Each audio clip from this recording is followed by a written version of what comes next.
Yes.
Hello guys, good evening. Can you hear me?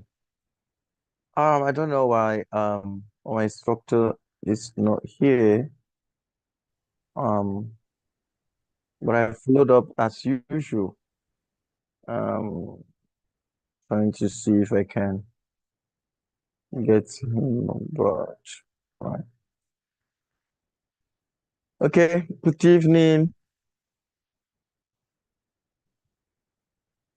Okay, he's here. Oh yeah, he's here.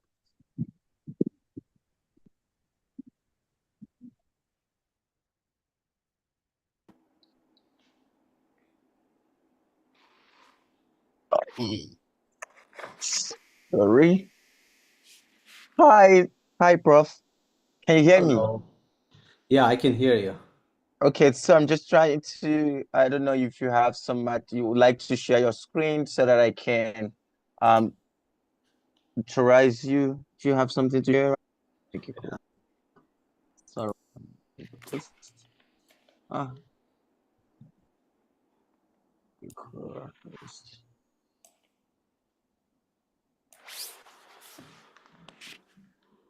Okay. Good evening, good afternoon, good morning, wherever you're joining us from. Permit me to introduce this great masquerade in the house. Dr. Tesfahum Admasu is our own brother. Is our own brother. He's one of the leaders of the aging research in Africa. I got to know Tess through our chief science advisor, Dr. Aubrey de Grey, who told me so much about, who inspired me through the works of Tess, told me how they started and a whole lot, the, the whole thing that is very inspiring. I would allow him the opportunity to tell us a little bit about his background, and maybe some of us might be inspired to really do a lot in the field of longevity and aging research. So I will now yield the mic to Dr. Tess. Please tell us a little bit about yourself, your background, and then you get into the lectures proper. Thank you so much. Thank you for making our time to be here. Thank you very much. Thank you for giving me this opportunity. I'd like to share my slide and let me see. I think this one.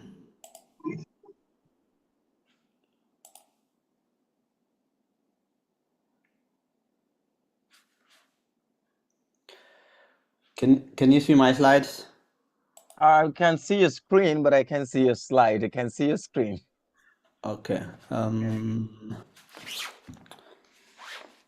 Try again.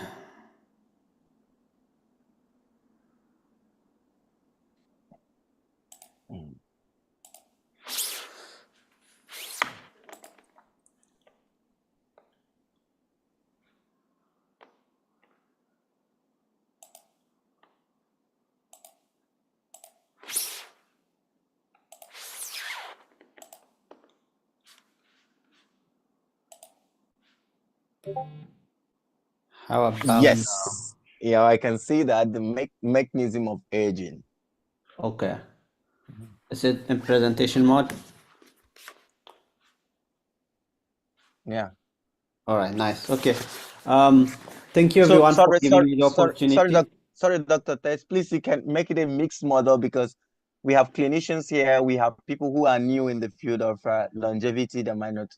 So just make it because after that they'll ask a lot of questions. They're excited, and most of them they have been waiting for this your section. So you have 1 hour for your presentation and Sure. questions. Okay. Okay. Shouldn't take for more than 40 minutes, I guess.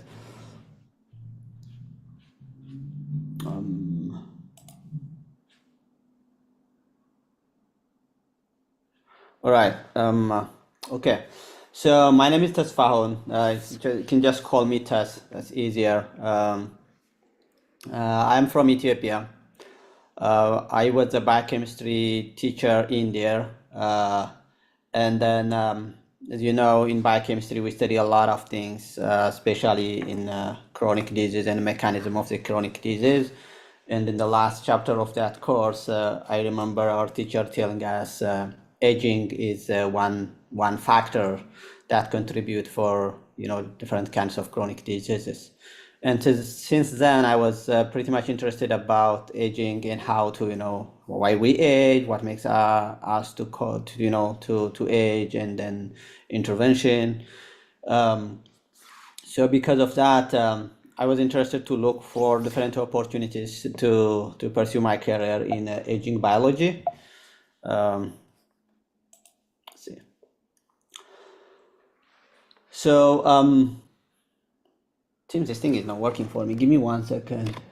Yeah, it's working. You showed your journey, Singapore and all that, and you went back again. Okay, yeah.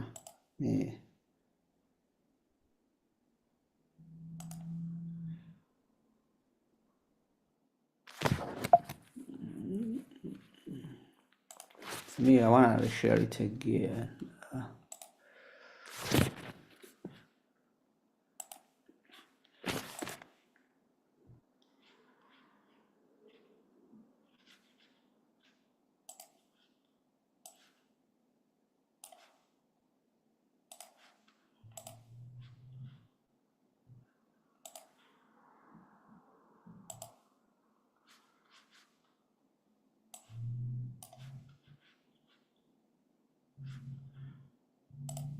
I guess it should be okay now. Perfect. Right. Yeah. So as I said, from Ethiopia, and then I went to Singapore. That's the place where I study my PhD in biochemistry. In there, I study about. I'll briefly go over the project, but I was studying basic biology of aging, and then after that I went back to Ethiopia. I was teaching for about 1 year, and then came back to the US to continue as a postdoc, and now I am a project scientist in Cedar Sinai Hospital in Beverly Hills. So to give you a little bit information about my work in Singapore. So when I was there, the first thing I was interested was we know there are several mechanisms of aging, and a single drug or a single target may not lead to longer lifespan. So we were interested to see like what are the different components that regulate lifespan, and how can we target multiple pathways. And for this, we apply, some genetic screening, bioinformatic analysis in model organisms, obviously not in human. And we found that 2 drugs shows a synergistic lifespan extension. And I'm sure some of you might know there are several pathways that regulate aging. One of the very common pathway is called mTOR pathway, which is very important regulator of amino acid metabolism in our body. And the other one is insulin signaling pathway. This is also very important to regulate our metabolism. So these 2 metabolic pathways are really important to regulate aging and mechanism of aging. And several people showed that if we target these pathways, if you inhibit mTOR, it extends lifespan a bit. If you inhibit the insulin signaling, it also increases lifespan a bit in different model organisms, in flies, in worms, in mice, and there are some data in humans also. But the effect size was not really great. So what we did here was, because these pathways are really distinct, if we target both of them at the same time, we should be able to see synergistic effect. And then as expected, this drug combination shows really dramatic lifespan extension. And we did some, mechanistic study and novel drug screening and all those things. But the take-home message of this project was really the mTOR signaling pathway and the insulin signaling pathways are really important to regulate aging and age-related diseases, and combination therapy is the best way to extend lifespan. But not only lifespan, but very importantly, health span. I will briefly talk about the aging aspect in Africa. I think one important thing we need to give attention is the health span as well. People might say, do we really need to extend lifespan? Yes, of course we need, but very importantly, we need to expand the health span. That is like basically pushing forward the onset of chronic aging. Chronic diseases. And then after that, I go back to Ethiopia. I'm really interested on teaching. We start a master's program in University of Gondar. These are first batch of my students. I was a teacher there, basically teaching cell biology, molecular biology, immunology, all those stuff. But to get more experience, I thought I should come to the US and see other opportunities. And I came to the US mainly because of Aubrey. Some of you might know Aubrey has a very nice organization here, science research organization. They are really interested on investing in the biology of aging. So I was working there for about 4 years, and the thing I was studying there was this is the hallmarks of aging. I will highlight it later in detail, but one of the hallmarks of aging is called cellular senescence. So as we age, our cells also age. And aging at the cell level, we call it senescent. And these senescent cells are supposed to be removed from our body, but for several reasons, they become resistant to days and remain in our body. And these cells, they might have their own, limited benefit, but overall, they are not good cells. They are not functional, but still they are metabolically active. And they cause 2 major things. One is inflammaging. The inflammation happens across aging, and that has been linked to different kinds of diseases, including cancer. And the second one is immunosenescence. The senescence happens in the immune cells. The immune cells are really important for, as you know, to defend ourselves from different kinds of diseases. So I was interested on those 2 aspects. First, I study inflammaging, and later immunosenescence. In the inflammaging aspect, what we did was we tried to characterize different factors that are released by these senescent cells. They are called, they are basically cytokines and chemokines. They are pro-inflammatory, and they cause associate with different kinds of diseases, like several diseases: cancer, diabetes, cardiovascular disease, neurodegenerative diseases. And one way they call this is called a kind of propagation of senescence in a paracrine manner.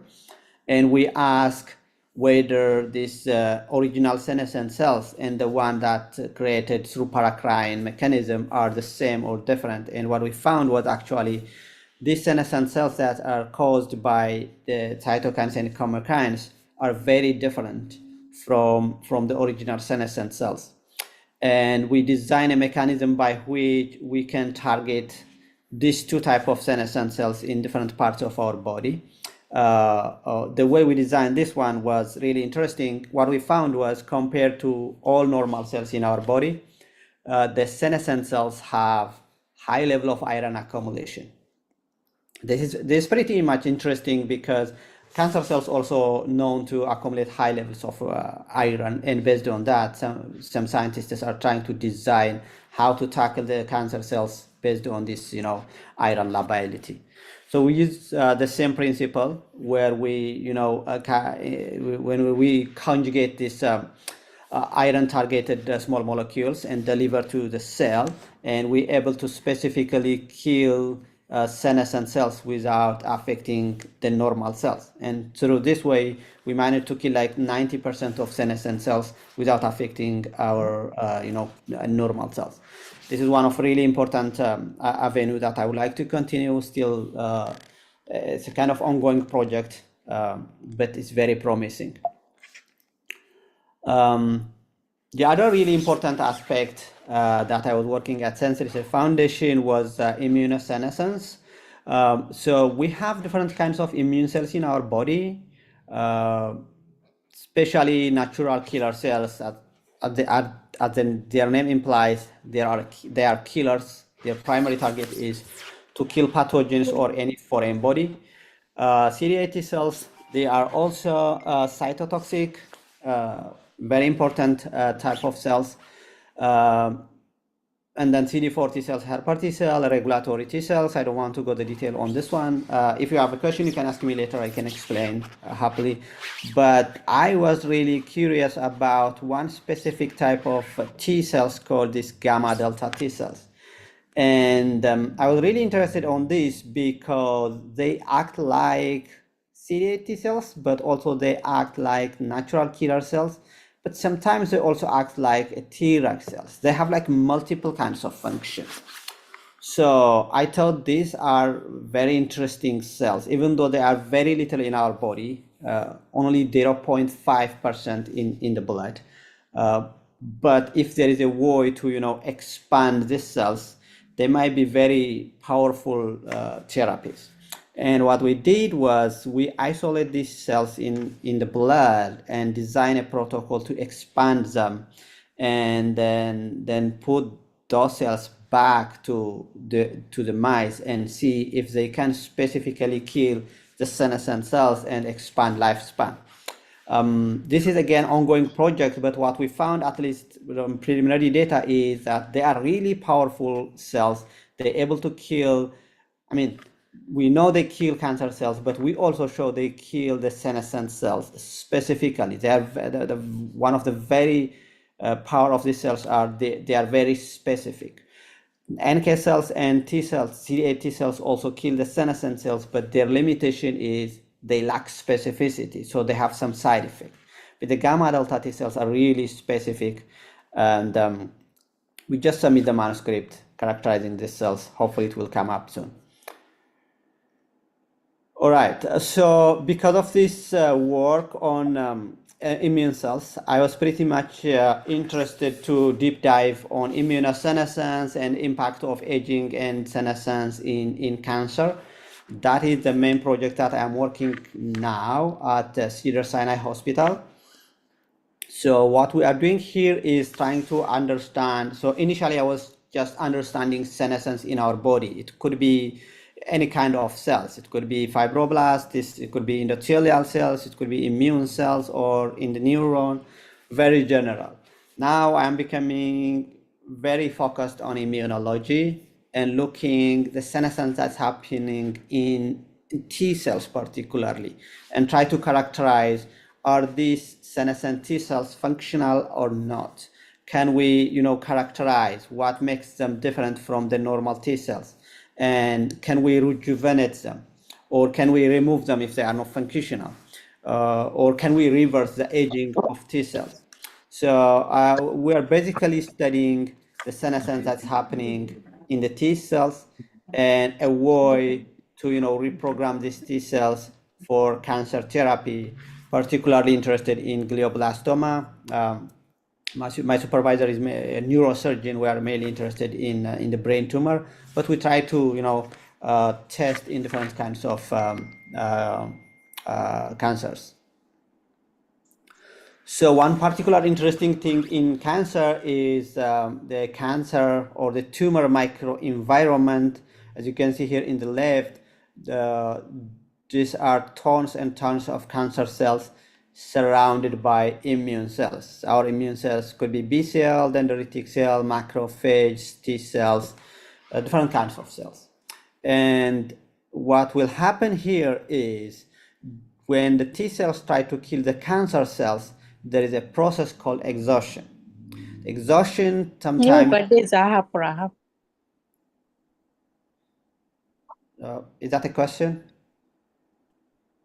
No, just irregularity. Continue. Okay, yeah.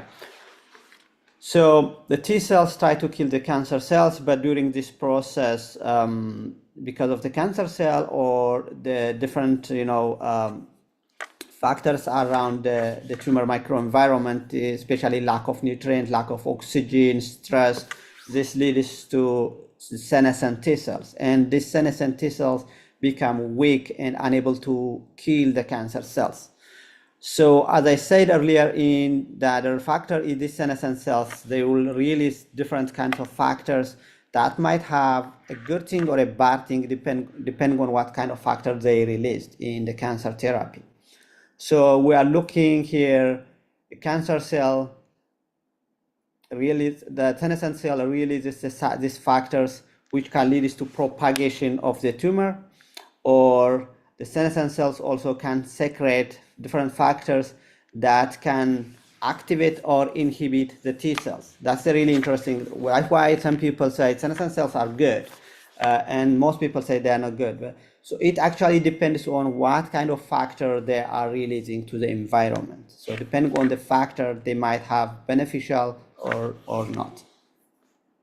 And the big thing is a different metabolic process in the tumor. As you know, in the tumor, there is lack of oxygen, and most of the cells depend on glucose, and glucose shortage causes ROS and then oxidative stress related to, again, senescence, and several factors. We characterize all these factors. I think it might be too much detail. If you have a question, you can ask me later. Happy to talk about it. So now go back to the basics of aging. I was always wondered, since when we start to understand aging and aging intervention. And it appears that it was through serendipity that people found, it's possible to extend lifespan. Like 100 years ago, I think they were working on obesity when they compare rats with, high and low food intake.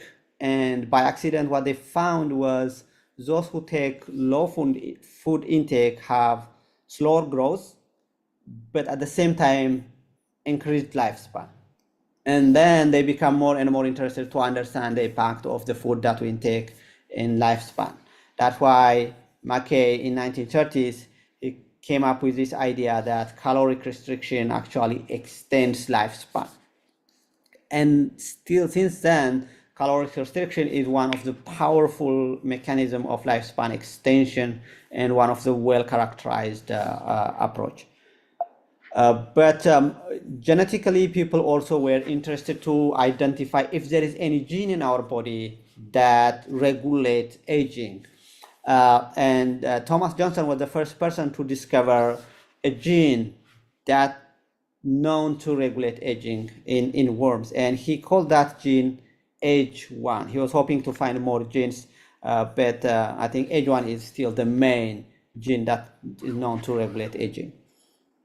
And then later, Cynthia Kenyon at Calico here in California, she found another gene and she called it DAF2 that also regulate aging. And then when we map these two genes, actually they were in the same mechanistic pathway and in worms. This is in worms, and when they translate that to in human, it was actually insulin signaling that we were talking earlier.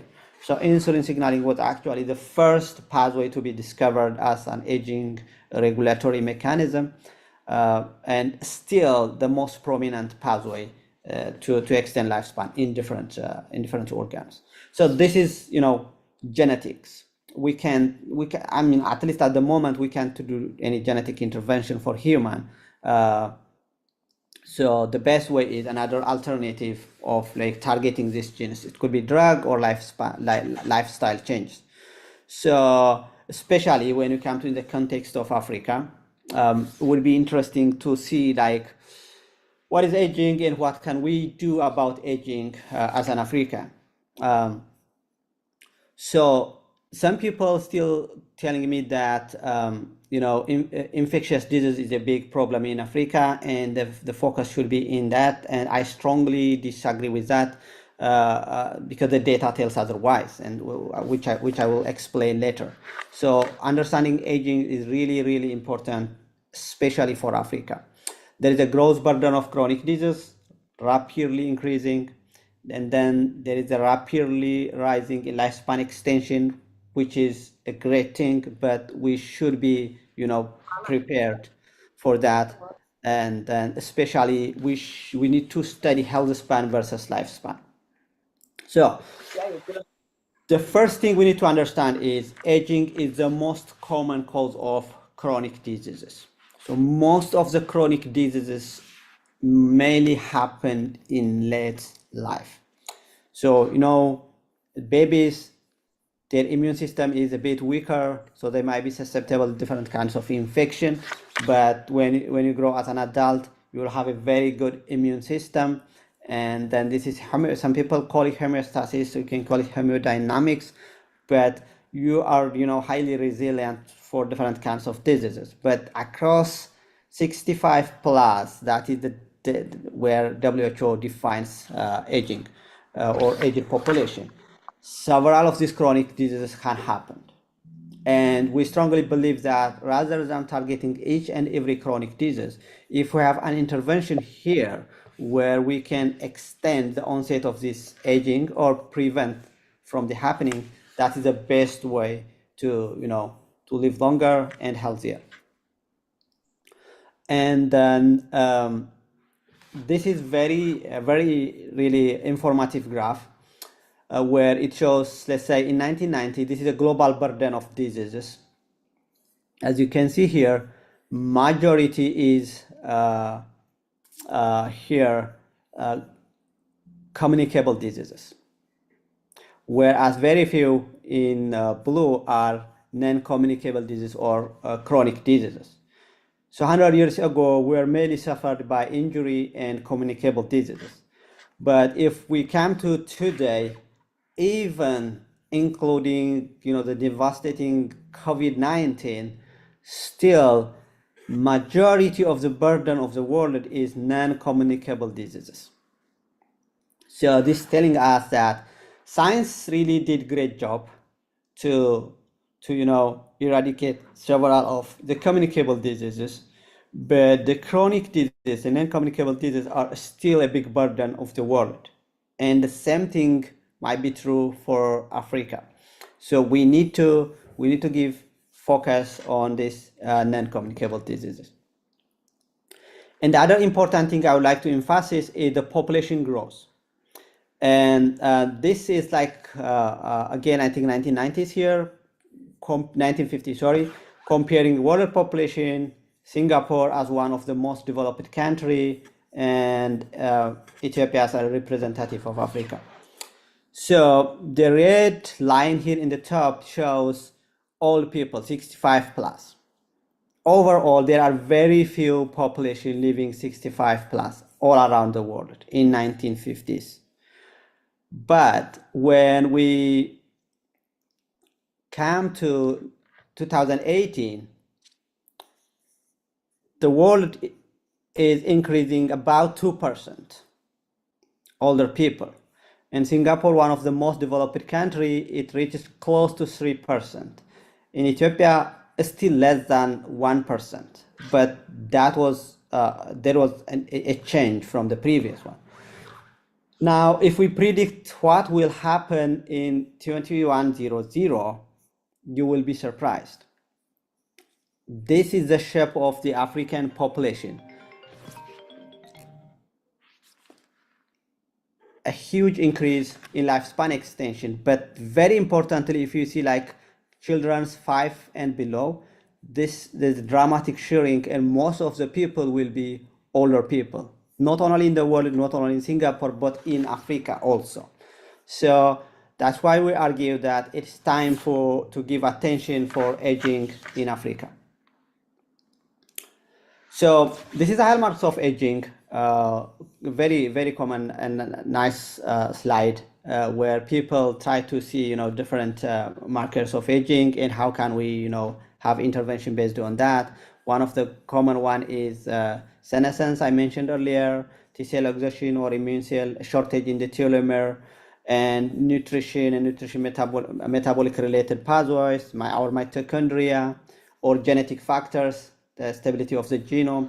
I don't want to go to detail, it will be too much detailed, biology, but what I want try to say here is this is like a very good consensus in the biologists that these are like from the latest research, these are the common markers of aging, and based on that we can have intervention for aging. And what are the interventions?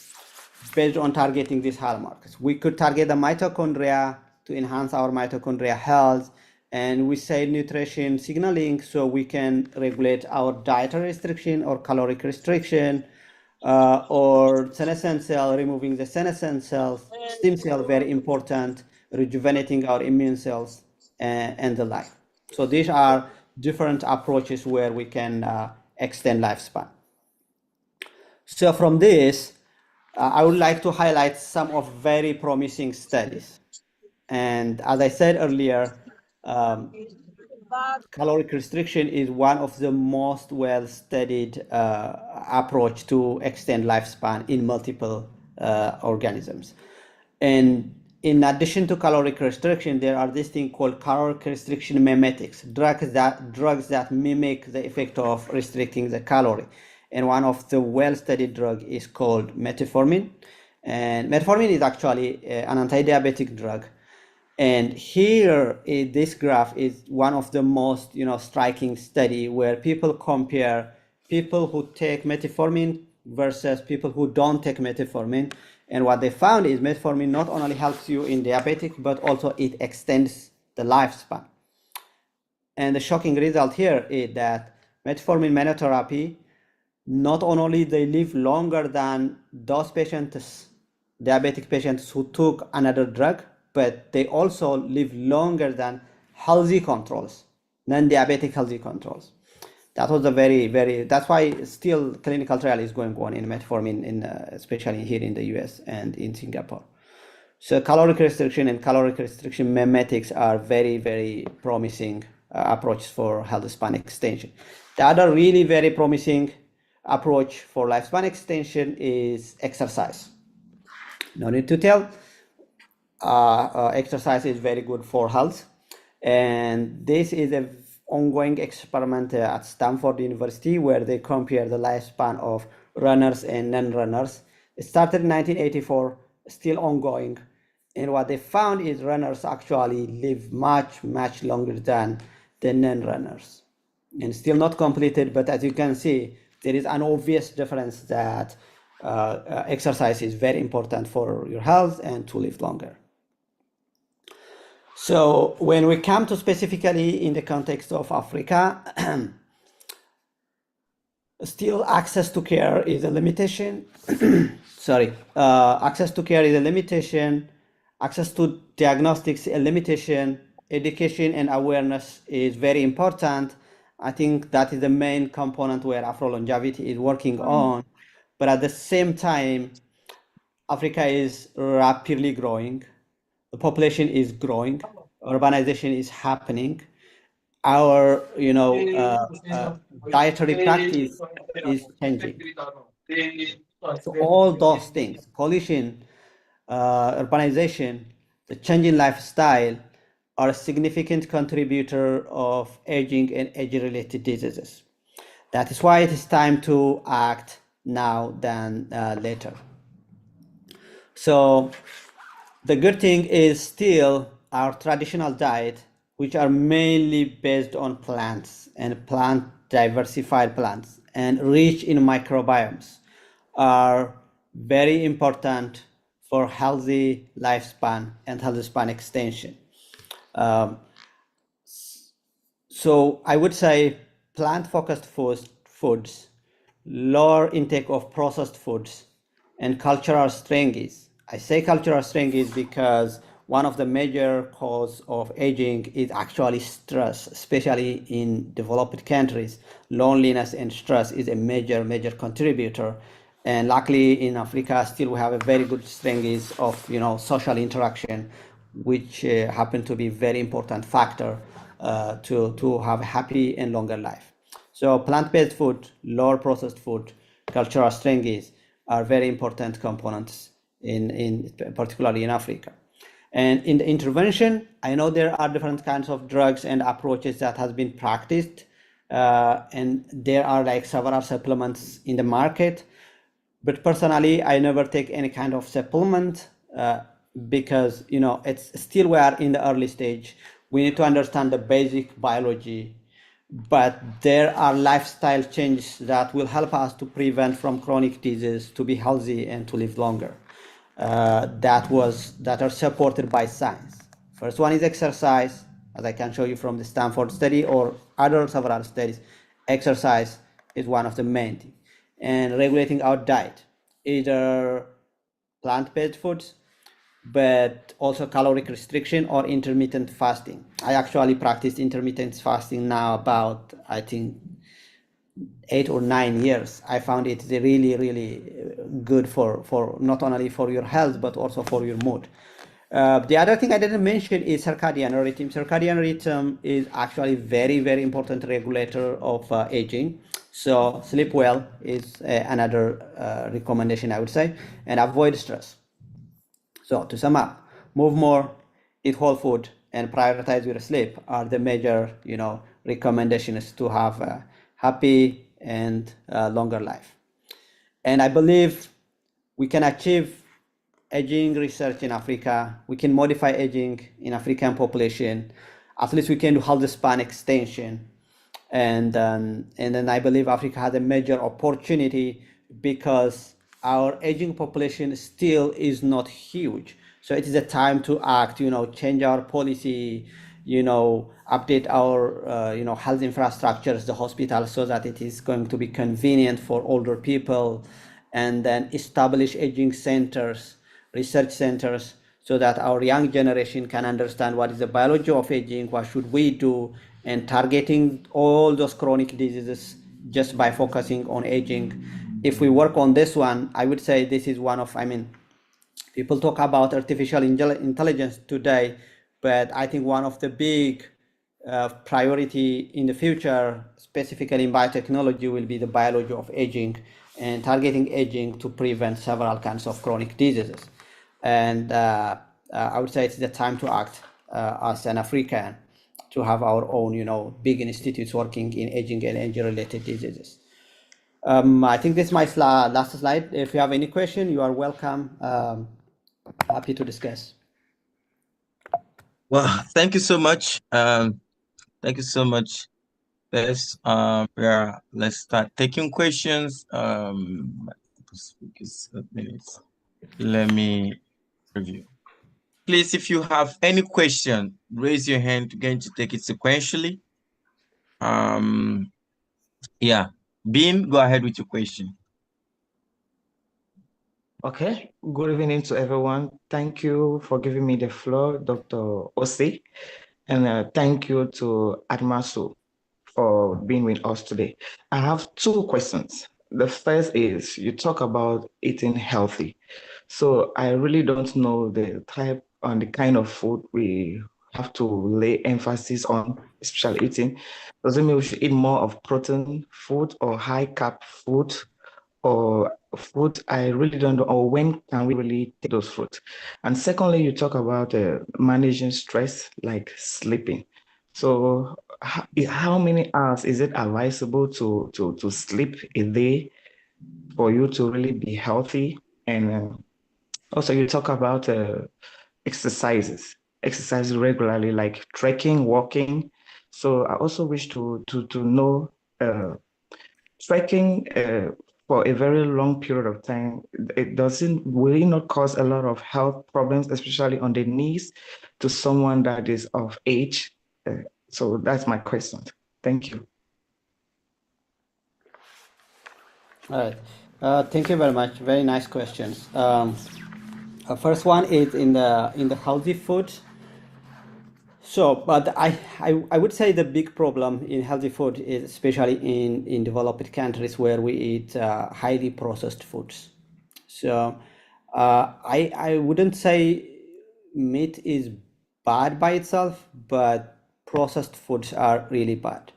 That's why we strongly recommend if you are really taking processed foods, try to minimize it, and taking plant-based foods would be the best approach. But if you look at the main thing to avoid is the carbs. The carbs gives you high calorie, and they have these processed foods.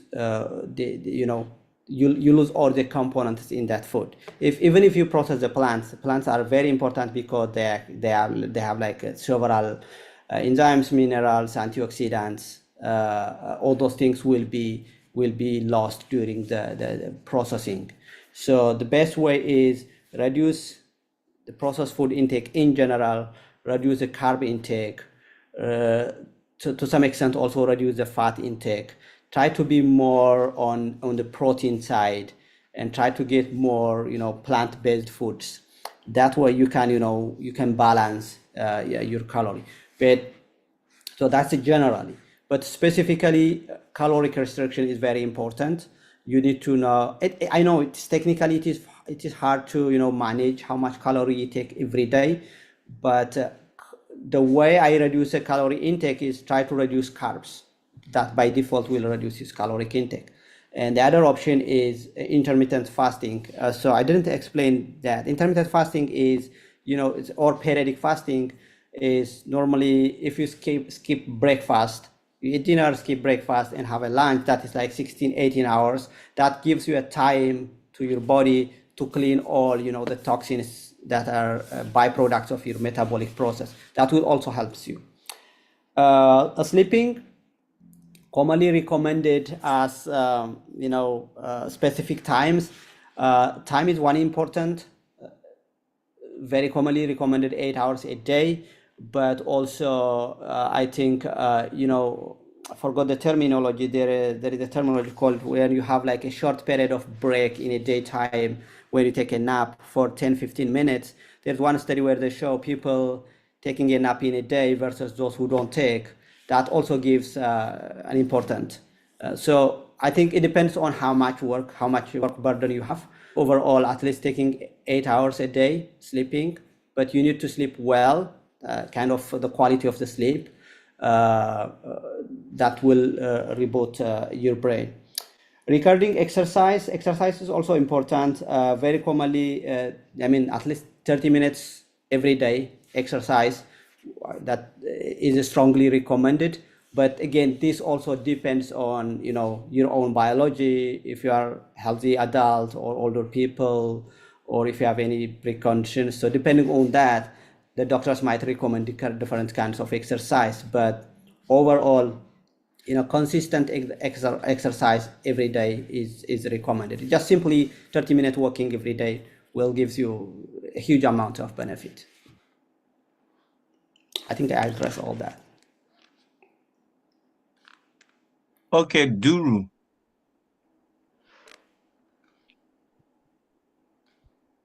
Okay, good evening, sir. Can you hear me? Yes. Yes. Okay, thank you so much, Dr. Oxy. Thank you so much, Dr. Tess. Okay, I have a question. It's about intermittent fasting. We all know that intermittent fasting is very good as it solves a lot of health issues, right? But then again, there is this saying that breakfast is the most important meal of the day. Now, how do we balance it? Is breakfast really the most important meal of the day? If we are doing intermittent fasting, that means we will surely be skipping breakfast. Then again, are we going to go with this breakfast is the most important meal of the day, or are we really skipping breakfast? I really want to know. Thank you. Yeah, I think that is one of the most common argument in the field. Um, the reason I mentioned breakfast is that easy. If you keep your break, eat your lunch, dinner, that is simple practice. But that is not the only way to apply intermittent fasting, especially if you are someone who do like heavy duty in the morning. It's not recommended to skip breakfast. Your brain will be slow, especially in, like, let's say 10 a.m., 11 a.m. around lunchtime. You'll get tired, and then you might not have, if you, especially if you're applying the caloric restriction, also your brain might not get sufficient energy to function. That's why people argue that skipping breakfast might not be the best way. So I think I would say it is personalized. To me, it works. For some people, it might not work. So that's why we need to have like a personalized medicine so people can have practice different kind of things. But the take-home message here is intermittent fasting is the best, and I would say it is even better than caloric restriction. Here is why. We know caloric restriction improve health span, delay the onset of age-related disease, and gives you longer life.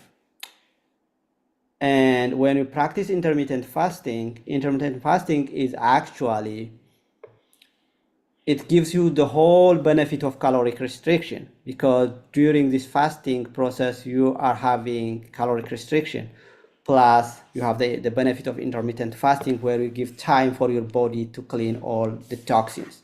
So if you don't want to skip your breakfast, the other way of fasting is called alternative fasting, where the people eat 2 days and jump the third day, and then repeat that once in a week.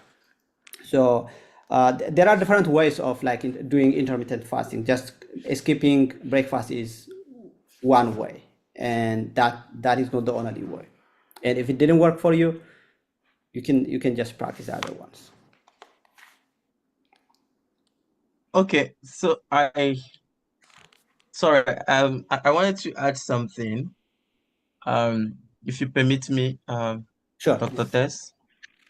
Okay, if you look at the work published by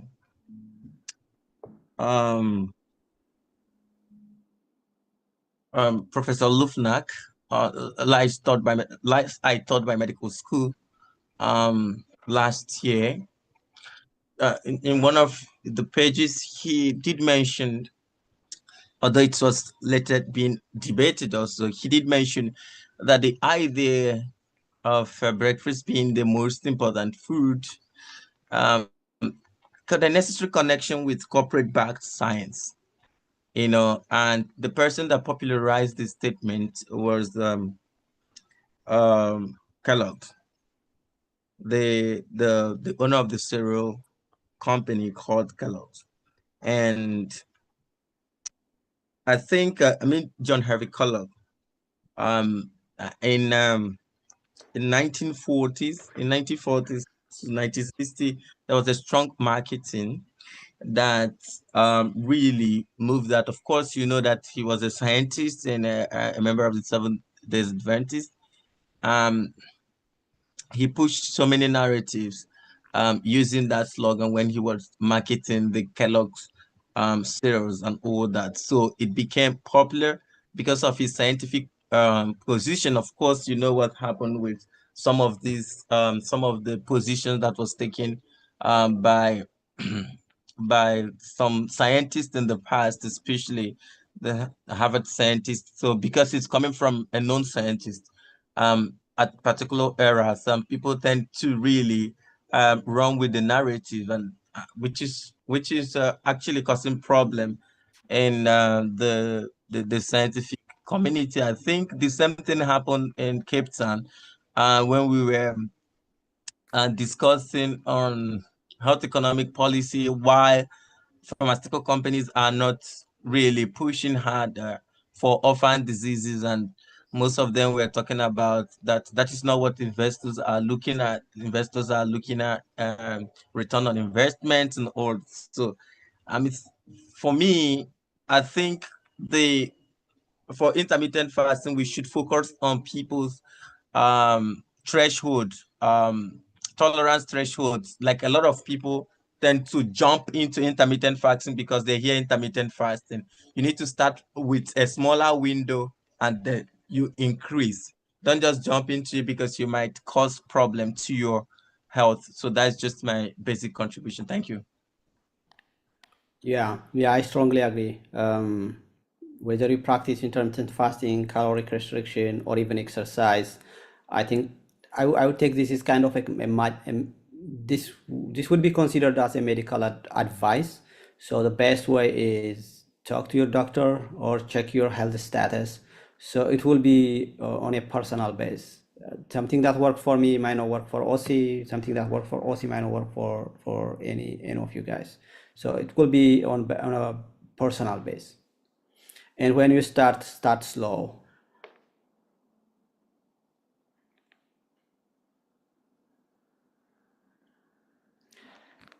Any other question, comment, opinion? Chisom, go with ask your question, please.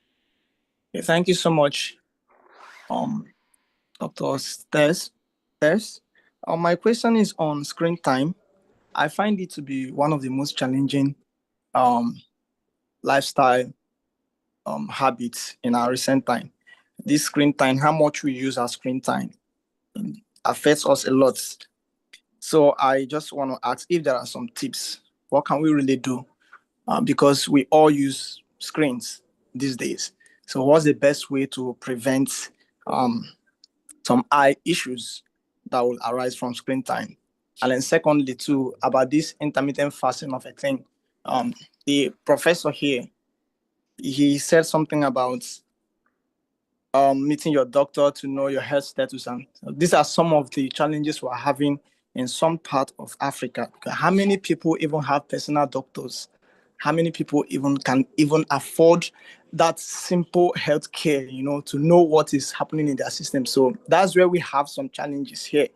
That's where we have some challenges. I don't know. I'm just looking up for some tips on that. Thank you so much.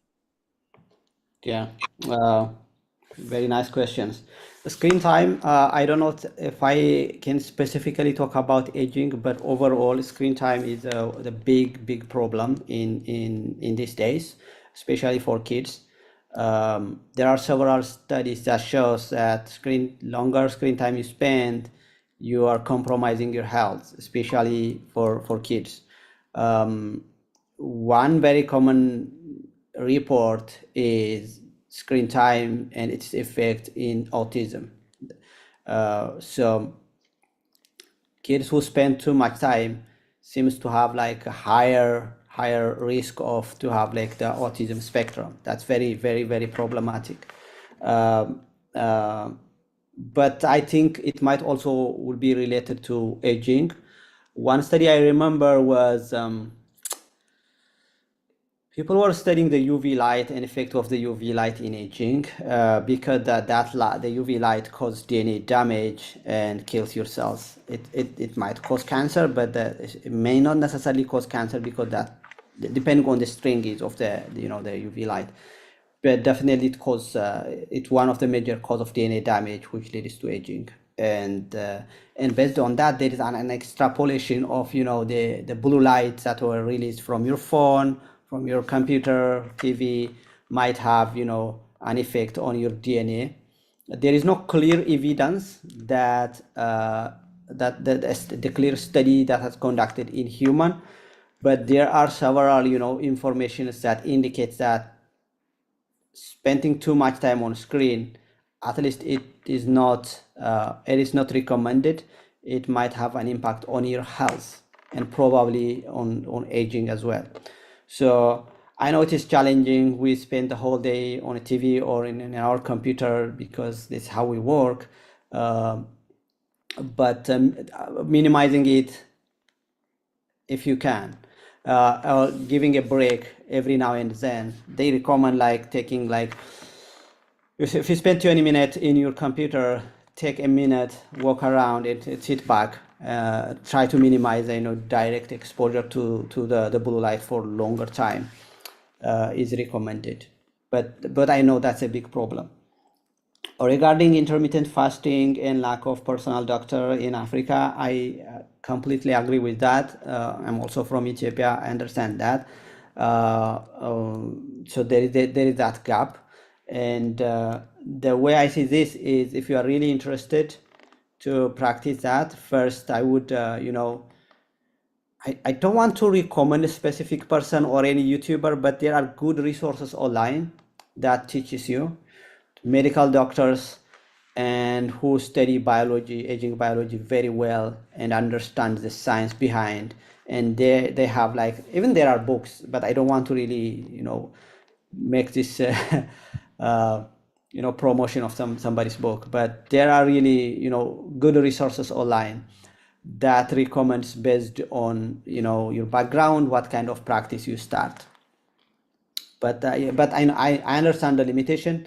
The big picture is, at the government level, we need to change our policy, work hard, try to have our own scientists. Most of the sciences that we are talking today is based on the findings in the Western, and we are assuming the same thing might be true for African population. And we know the genetics of African population is different from the Western. And then if we move forward and have our own study, and if we work on our next generation, it will be a long-term, plan. But for now, in a personal base, I would look for, reliable resources. Yeah. Well, thank you so much. You really answered it. Thank you so much. And I forgot to add just one thing. That glasses, people use blue light blocking glasses. What's your take on that? Yes, yeah. I mean, again, I can't directly recommend these kinds of things, but they are very good. I myself use a blue light protector, and I found it is very helpful. My son also have it, especially if you are like someone who is working on computer every day, the whole day. I like it. At least it was good for your eyes. But please don't talk this as a medical advice. Thank you. I understand that. Thank you so much.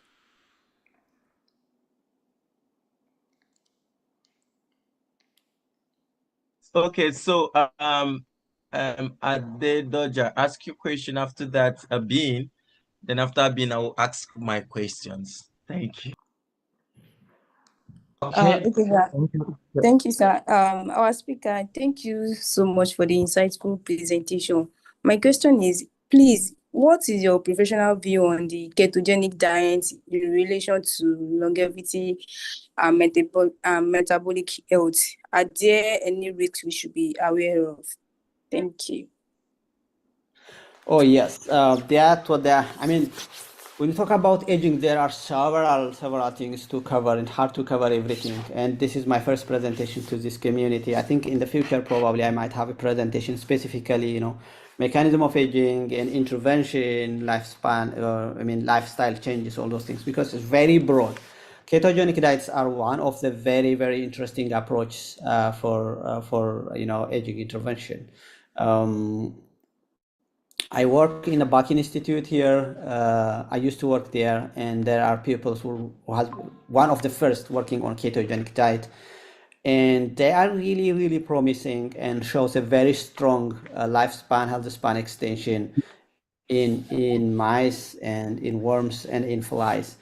And they seem to be also very promising in humans as well. So those are, I would say, one of the most promising and less harmful to practice. So ketogenic diet, yes, they work very well, but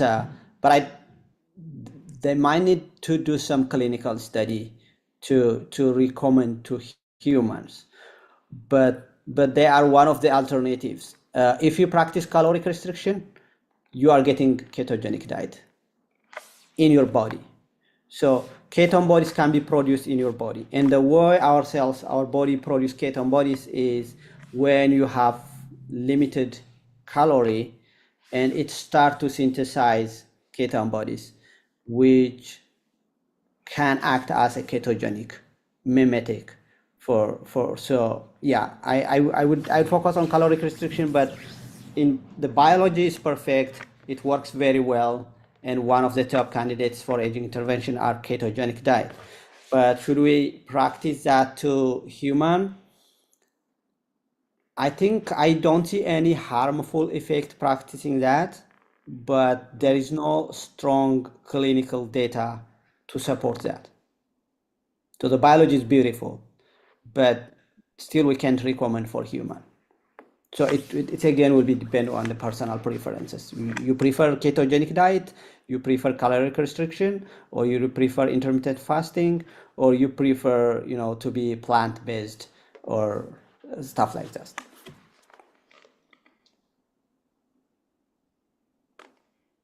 Thank you, sir. I got your question. Okay. Thank you so much. Bean. Okay, thank you so much for giving me the hand again. I have one question. I'm really confused on food and sugar. Listening to you, you did mention that food can help solve a lot of health issues. Now, my problem is this. I consume a lot of fruits. Now, I had this light argument with a friend of mine because we do follow Afrolongevity together. He told me that those food I consume contains a lot of sugar because the sugar content in fruit is known as fructose. So even though I run away from the normal sugar, I still consume a lot of fruit that are high in fructose or sugary content. It still ends up as sugar in my body. That I should limit the intake of those fruits. And then I asked him a question that if I can blend the fruit with other low sugar intake fruit, like if I can blend like pineapples and cucumbers, he told me that it's not good to blend fruit and take it as a smoothie. So I should consume fruit like seasonal fruit. Now, my problem is in the Cameroonian market, we have fruits throughout the season. Like mangoes, we see mangoes in the market from January to December. So how can I even identify fruits that are seasonal fruit or fruits that are naturally cultivated made? Because now I get news like there are some fruits in our market that are GMO, like genetically modified organisms, something like that. So that's my question. Yeah, another very interesting topic to discuss is sugar intake. Overall, we know it's high calorie, it's not recommended. Amount is good, cause you heart cardiovascular or diabetic, a lot of stuff about the sugar. And when we say sugar, mainly we might talk about glucose, and because basically we measure the glucose level in our body. But I think the take-home message will be cutting the sugar content is the first thing. We need to cut the sugar amount that we are taking every day. Second, the source of the sugar is also very important. As you mentioned, especially, fruits, especially these days, might be worst in Africa, but here in the US and then in Europe, they are very tasty. They don't taste like a fruit. Fruit is not that tasty, to be honest. Like at least 20, 30 years ago, it was not like this. And the size is very big. If you see the size of the apple 50 years ago, 100 years ago versus today, it's a big difference. And that is mainly because of the process, the modification that happened through science. Initially, we thought like, increasing their size, increasing the productivity would be nice, to prevent starvation. But now the GMO comes with its own effect. So it's really hard to balance.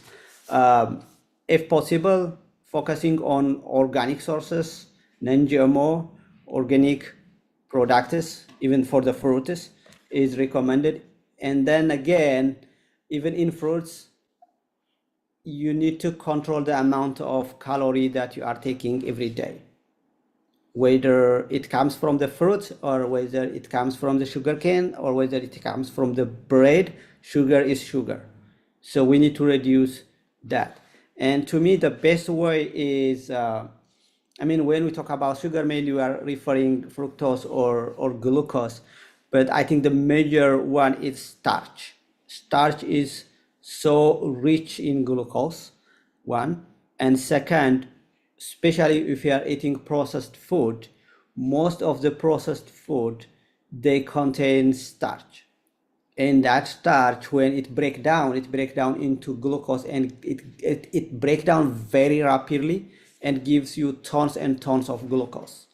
The amount you take and the timing, because the metabolism also matters. The starch is one of the carbohydrate that metabolize very fast. So I know it is challenging, but I recommend reducing,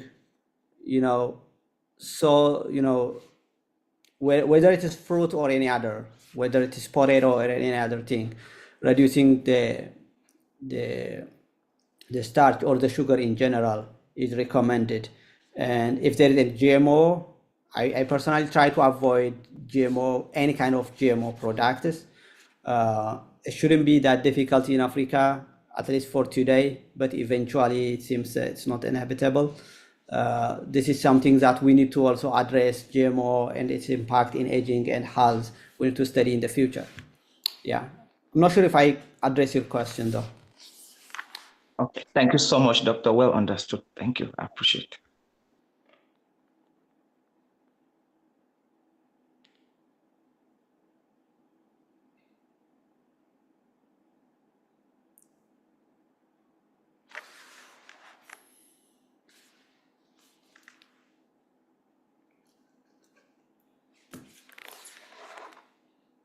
Any other question or comments? Yes, thank you so much, Dr. Tess. I was speaking to myself. So sorry about that. So yeah, I'm with you with regards to the GMO stuff. I think that we have a lot to give to the world, and GMO shouldn't be something Africa shouldn't be where everybody use as a dumping ground. There is so much we have learned. We can actually take care of ourselves if we want to, and if we have people that educate people properly with regards to longevity, aging, and this genetically modified food. Okay, back to my question. I have 4 questions, but I'll start with this. Excuse me. Africa has as you know, we have the highest genetic diversity in the world, yet the lowest representation in biomarker and longevity data set, which is one of the questions, the question that True Diagnostics, the assignment that True Diagnostics gave to us.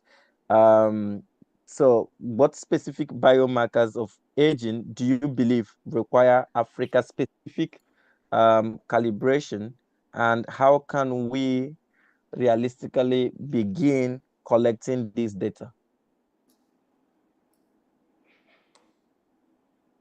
Yeah, very good question. Yeah, that's one of the major limitations, not in aging, but in biotechnology, is where weight and data are coming from, where they barely collect, samples from Black people. And it's very hard to practice whatever finding here to Africa, because our genetics is different. Even though we are all humans, we also have different genetics, and we have different lifestyle, and we have different environment, and then the dietary practice is very different.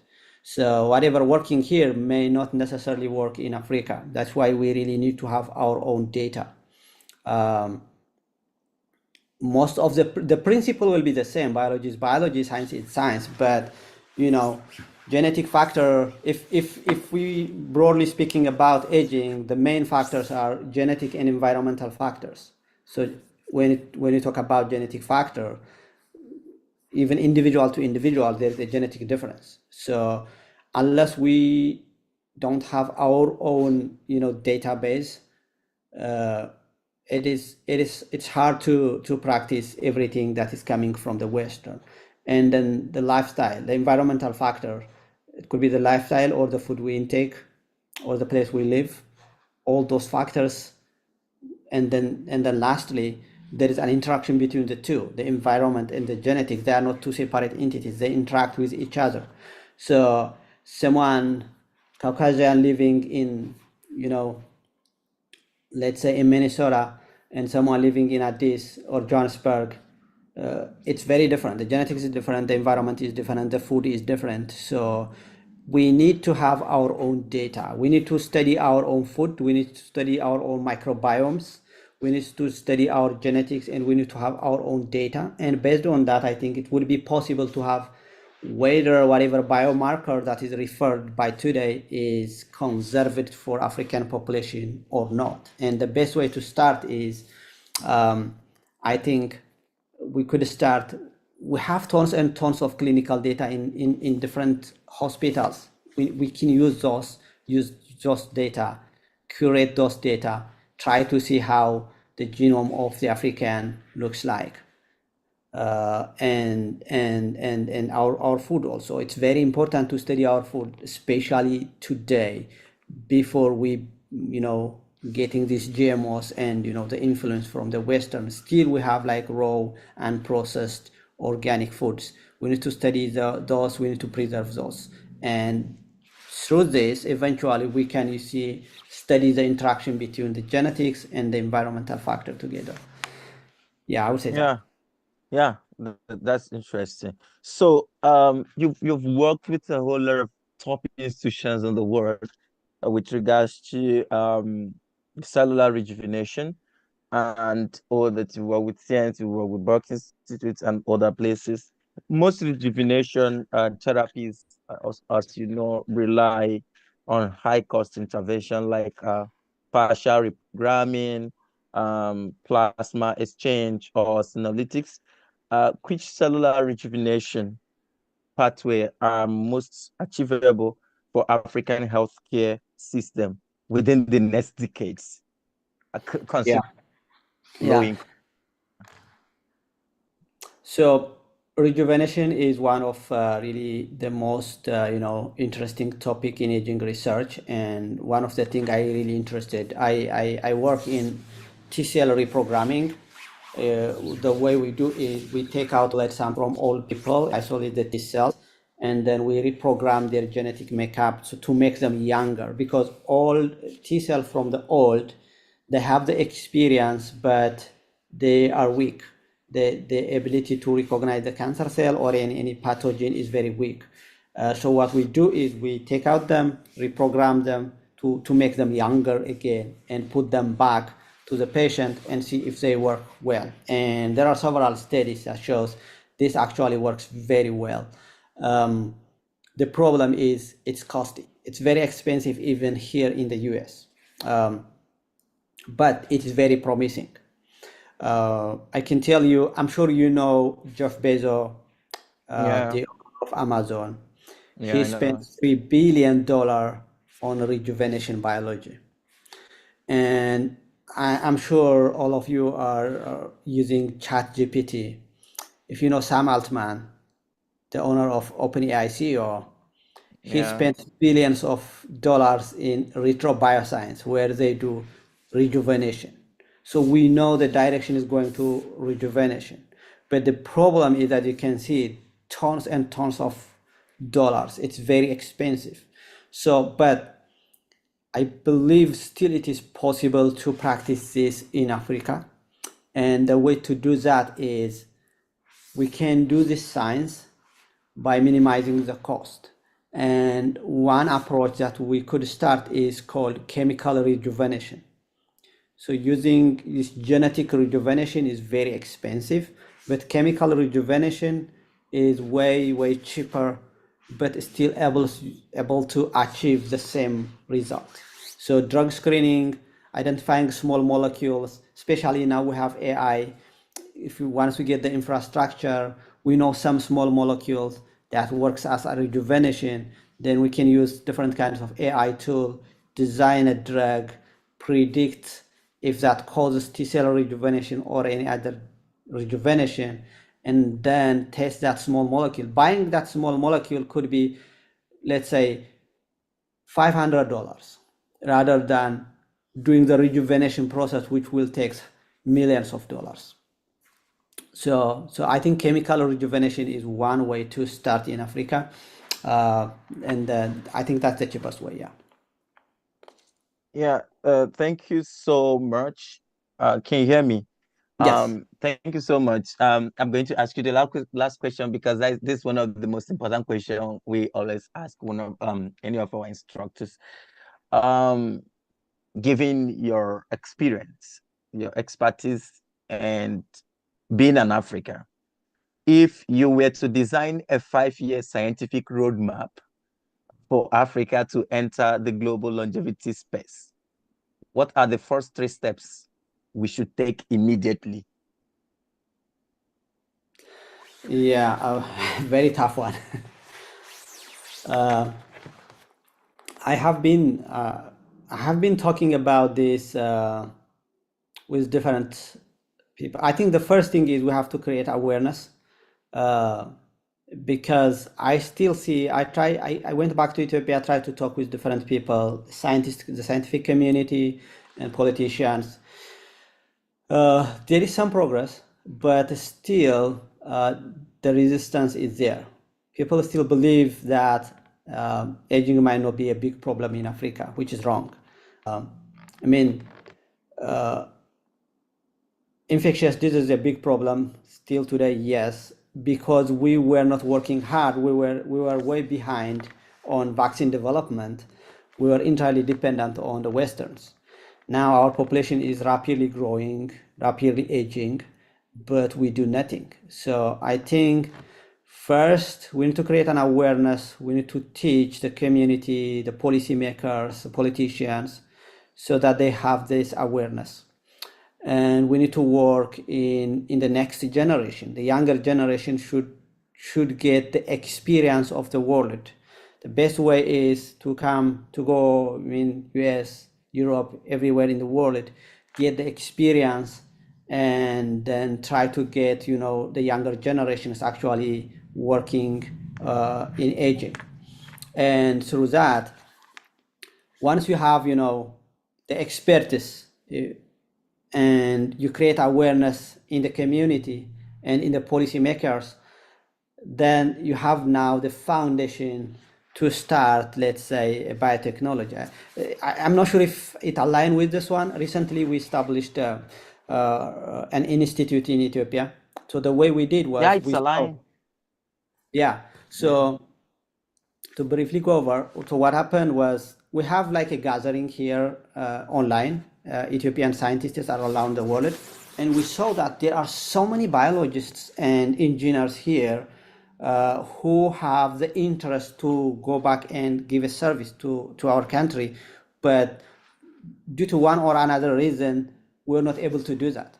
And then we talked and we said, why don't we start a new program where, because most of us, we have family here, we have kids here, they are in school, it's hard to go back and establish another life.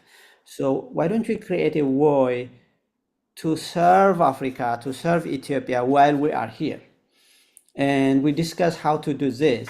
And because today there is technology to give a lecture, you don't necessarily need to go anywhere. You can just give a lecture from where you are. So we start a biotechnology institute. First thing we did was we identify what is the future would look like. What should we do for Africa? And we know AI is number one. And we know space science is very important. And we know reliable energy is important. And we know biotechnology is important. And so we open biotechnology department, AI and computer science department, space science, nuclear engineering. So we believe that these four are like the future of the world. So we start these four departments, but we know electrical, mechanical engineering are like the foundation for all of them. And we include all those two. And we write a proposal, and we try to, communicate. It takes several months back and forth communication with the government. It seems they were open. So we just launched, it's called SIT, Sugar Institute of Technology. And the idea is to have, MIT in Africa. We want to accept the most brilliant student in the whole Africa, and we'll have a scholarship, and we want to train our own scientists. So one might ask, well, we have universities, what makes it different? It's very different. One, the way we teach is 90% of the professors are based in the US and Europe. Big professors working in MIT, Harvard, Stanford, they don't want to Africa because they have family here, but they want to give service. So we create an online learning system so they can teach through Zoom like this. But also we have an incubation center. That is really important. The incubation center, we try to, get different funds. And once our students complete the 4-year program, we don't want them to go anywhere.